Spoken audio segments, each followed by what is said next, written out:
Assalamualaikum warahmatullahi wabarakatuh. Perkenalkan, nama saya Muhammad Alvin Saputra. Pada kesempatan kali ini, saya akan mempresentasikan materi yang mengenai evaluasi hukum dan regulasi penyiaran Indonesia. Materi ini membahas bagaimana perkembangan aturan penyiaran di Indonesia dari masa hingga ke era digital saat ini. Uh, Pada presentasi ini saya akan membahas 6 poin utama, yaitu definisi penyiaran, prinsip-prinsip penyiaran, penyelenggaraan penyiaran, lembaga penyiaran, pelaksanaan siaran, dan Komisi Penyiaran Indonesia atau bisa disebut dengan KPI.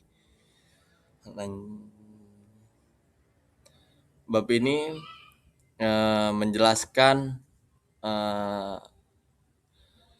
regulasi penyiaran Indonesia mulai dari masa ketika penyiaran dikuasai negara hingga menjadi lebih demokratis setelah reformasi dasar. Hukum utamanya adalah Undang-Undang Nomor 32 Tahun 2022 yang juga menjadi dasar pembentukan KPI sebagai lembaga pengawas penyiaran.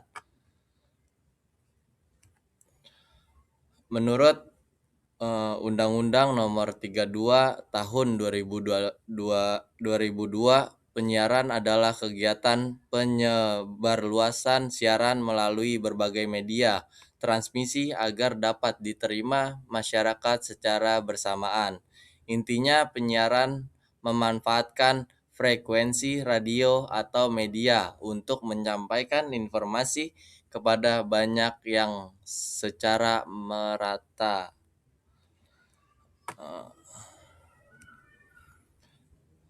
Jenis-jenis penyiaran di sini secara umum terdapat 3 jenis penyiaran, yaitu penyiaran radio yang hanya menyampaikan suara, penyiaran televisi yang menyampaikan gambar dan suara, serta penyiaran berbayar yang dapat diakses berlangganan melalui kabel, satelit, atau internet.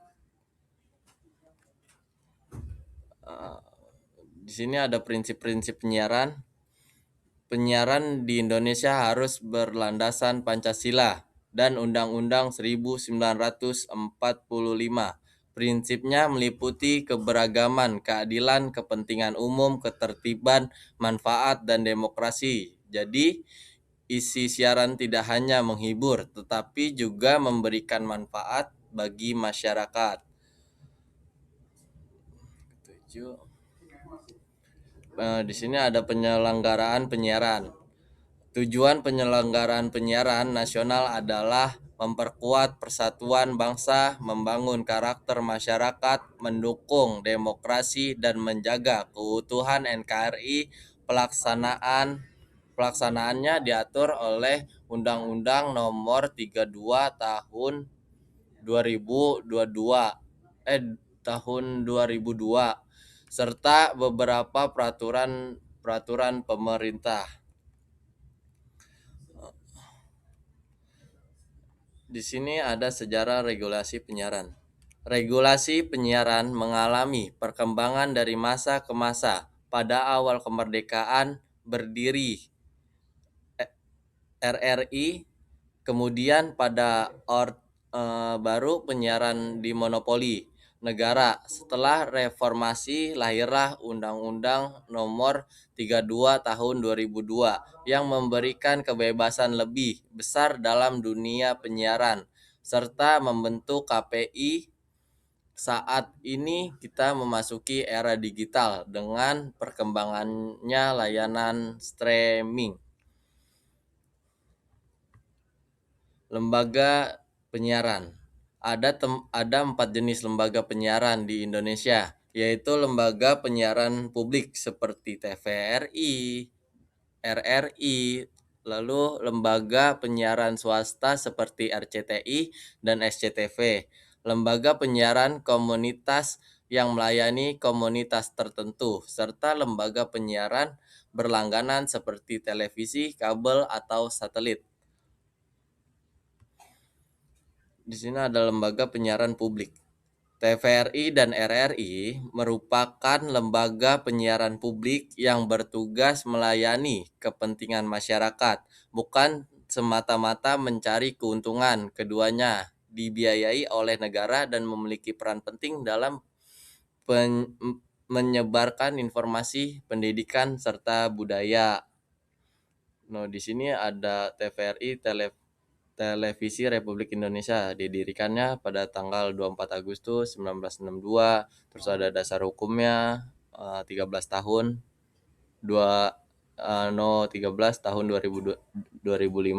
Fungsi utamanya perekat pemersatu bangsa.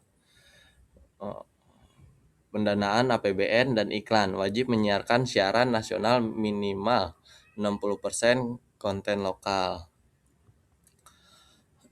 Di sini ada pelaksanaan siaran. Dalam penyiaran biasanya terdapat beberapa pihak yang berperan, yaitu lembaga penyiaran sebagai penyelenggara utama, rumah produksi sebagai pembuat konten, dan penyelenggara transmisi yang memastikan siaran tersebut dapat diterima masyarakat dengan baik.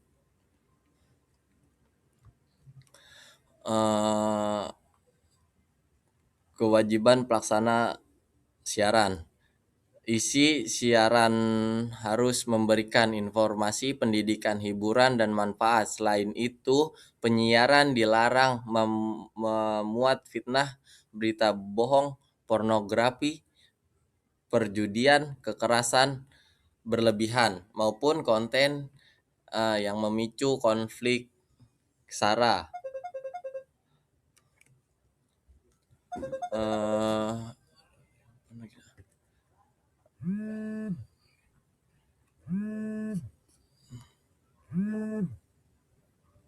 Lanjut, next.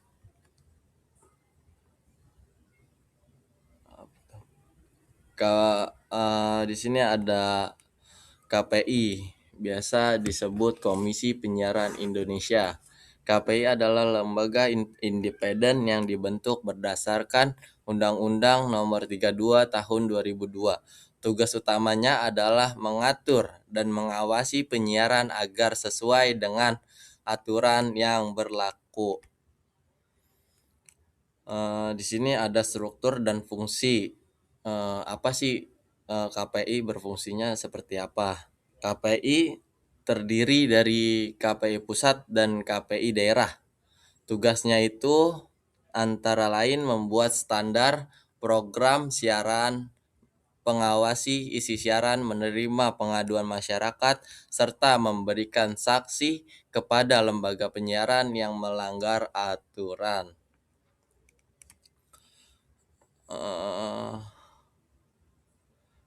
Sanksi dan pengawas KPI.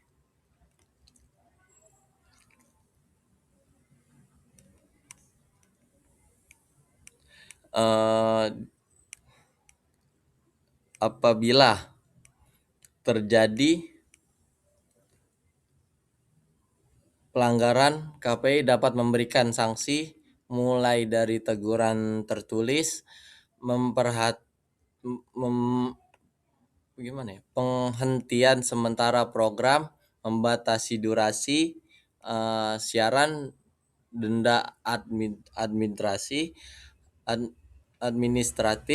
pembekuan kegiatan, hingga pencabutan izin penyiaran.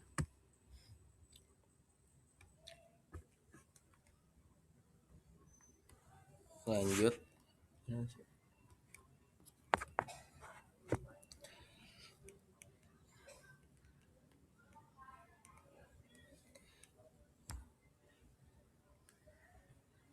Standar program siaran.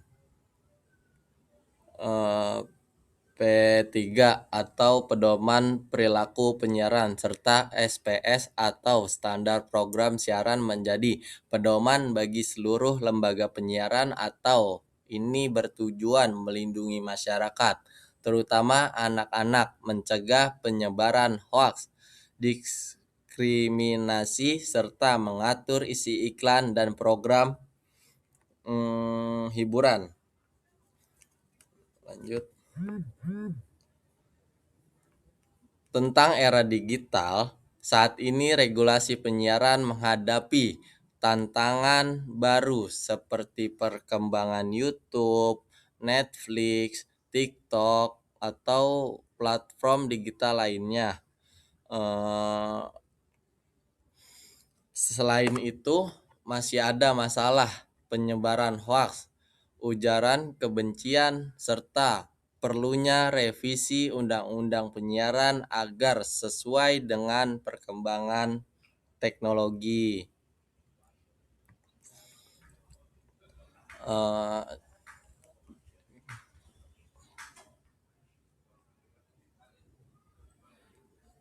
yang tadi eh, perbandingan era baru dan reformasi, saya jelaskan, jika dibandingkan pada masa Orde Baru, penyiaran masih dimonopoli pemerintah, sedangkan pada era informasi, penyiaran menjadi lebih terbuka. Terdapat berbagai jenis lembaga penyiaran. Pengawas adalah KPI yang independen dan kebebasan pers menjadi lebih baik. Di sini kesimpulannya, penyiaran di Indonesia telah berkembang dari sistem yang terpusat menjadi sistem yang lebih demokratis. Undang-Undang Nomor 32 Tahun 2002 menjadi dasar penting dalam pengaturan penyiaran, sementara KPI berperan sebagai pengawas. Ke depan, regulasi perlu terus diperbarui agar mampu perkembangan mengikuti perkembangan teknologi digital.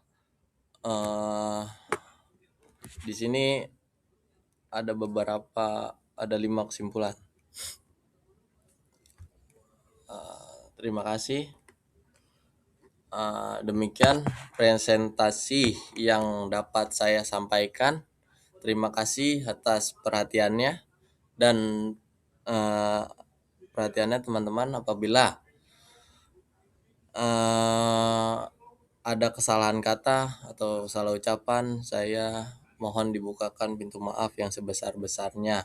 Di sini saya membuat isinya itu dari penyiaran sehat adalah pilar demokrasi yang sesungguhnya. Di sini saya dapat dari buku Hukum Telekomunikasi Penyiaran dan Teknologi Informasi, Regulasi dan Konvergensi. Di situ penulisnya Dr. Den Rifanto Buduharjo, SH, LLM, dan In Idlaw, Undang-Undang Nomor 32 Tahun 2002 tentang penyiaran. Sekian dari saya. Terima kasih.